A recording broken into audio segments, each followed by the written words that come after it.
Here's the brutal truth. The reason you can't stick to your goals isn't willpower. It's something much darker that nobody talks about. You've tried, failed, started over, and then failed again.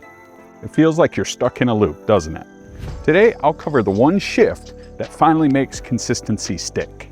Here's what nobody tells you. Motivation is almost useless. In fact, the more you rely on motivation, the faster you'll fail. Right now, there are men no smarter or no stronger than you, but they're out there crushing their goals because they know the one secret that I'm about to share with you. By the end of this video, you'll know why consistency has absolutely nothing to do with discipline, and you'll know how to win. And here's the strange part.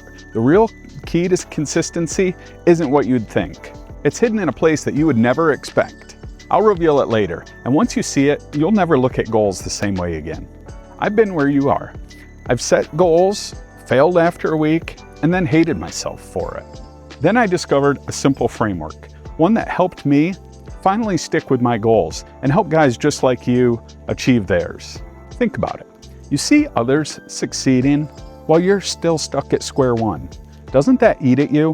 Stick with me, because in a minute, I'm gonna share a 3-step plan that makes consistency almost automatic.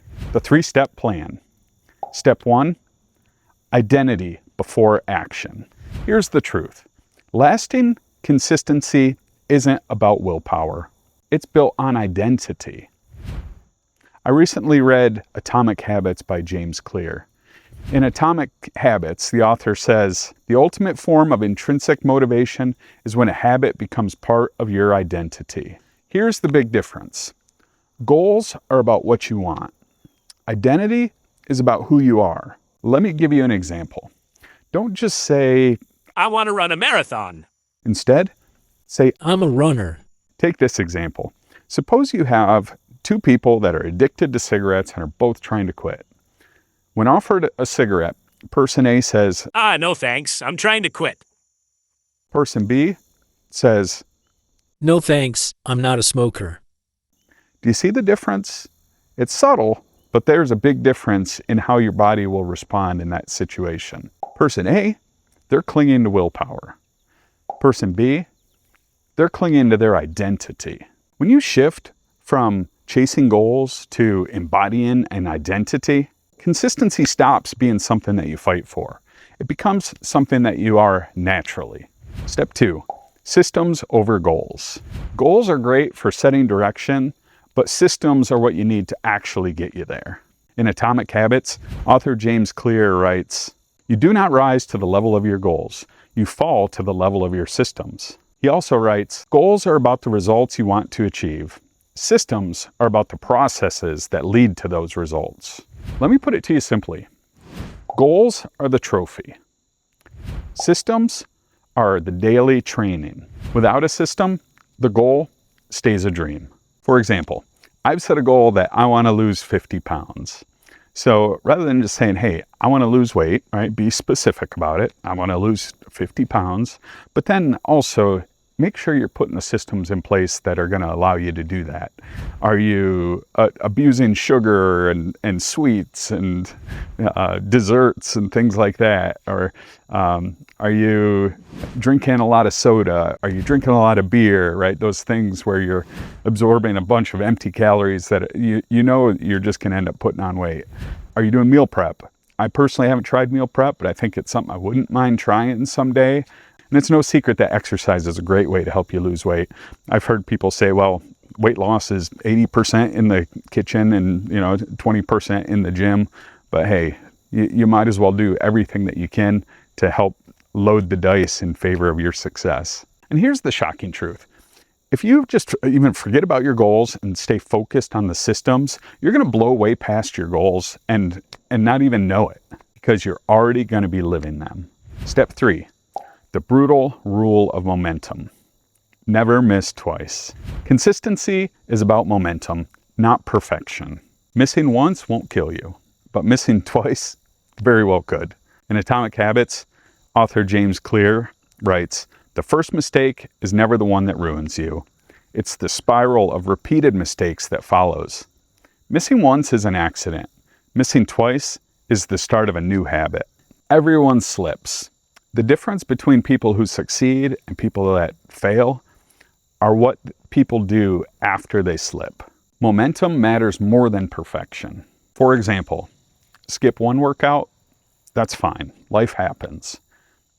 Skip two, and you're already starting to rewire your brain that it's okay to skip your workouts. This is why you've failed in the past, because you've told yourself, hey, you know what? If I miss one workout, that's not a big deal. But then a week goes by and you still haven't been back to your workout. You see the problem here? Eventually you just rewire your brain and you lose that system that you worked so hard to put in place to achieve your goals. The key is to protect momentum at all costs. If you live by the rule of never missing twice, then consistency stops becoming fragile and becomes unshakable. Remember that hidden key that I mentioned earlier? We're almost there. And it explains why most men stay stuck while others win. If you've been failing, it's not because you're broken. It's just because you've never learned this. When I reveal it, you'll see why consistency seems so simple for some people and so difficult for others. If this is hitting you right now, hit that like button and drop a comment below. What is a big goal that you're chasing right now? It helps more men like you finally break free from the cycle. And hey, don't forget to hit that bell. That way you won't miss a video and we'll be able to continue what we've already started here on Building Success. Because the truth is, the next part is where most people fail but don't even realize it. Let me reveal the hidden key to consistency. It's your environment. As I said earlier, you don't rise to the level of your goals. You fall to the level of your systems. And your systems are shaped by your environment. For example, I've had the best consistency of my life in working out when I would set out my gym clothes the night before. Or if I was actually going to the gym instead of working out at home, I would pack my gym bag and set it right by my dresser. So after I got dressed in the morning, I'd grab it and it was ready to go right on my way out. That's a great example of setting up a system that's going to allow you to achieve your fitness goals. Suppose you're trying to lose weight. Imagine having a pantry full of junk food. Now think about the temptation that you're going to have every time you walk by that pantry to just reach in there and grab a nice snack, even though it's not the healthiest thing for you. So if you're trying to lose weight, cut the junk food. Like, get it out of the house, give it away, donate it to a food pantry. Do it today. This is your sign.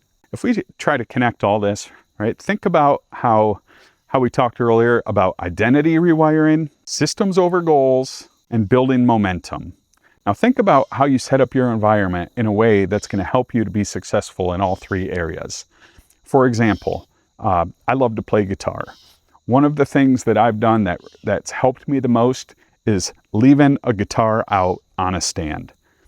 I know it sounds simple, but just the simple act of having to go into the closet, grab the case out, open the case is enough of a barrier to keep me from practicing the guitar. Have it out on a stand, and I'll just pick it up even if it's just for 5 minutes to strum for a little bit. You don't need more willpower. You need to engineer your environment to make consistency automatic. So the next time you feel like quitting, remember, it's not you. It's the systems you put in place, and you can change that today. My name is Stephen Kofer. Thanks for stopping by. This channel is for anyone ready to take control of their future. You don't need to have it all figured out. You just need the willingness to start. And I'm here to walk with you every step of the way. If you think this was powerful, check out this next video here where I share what I learned from my 12-year-old nephew, Porter.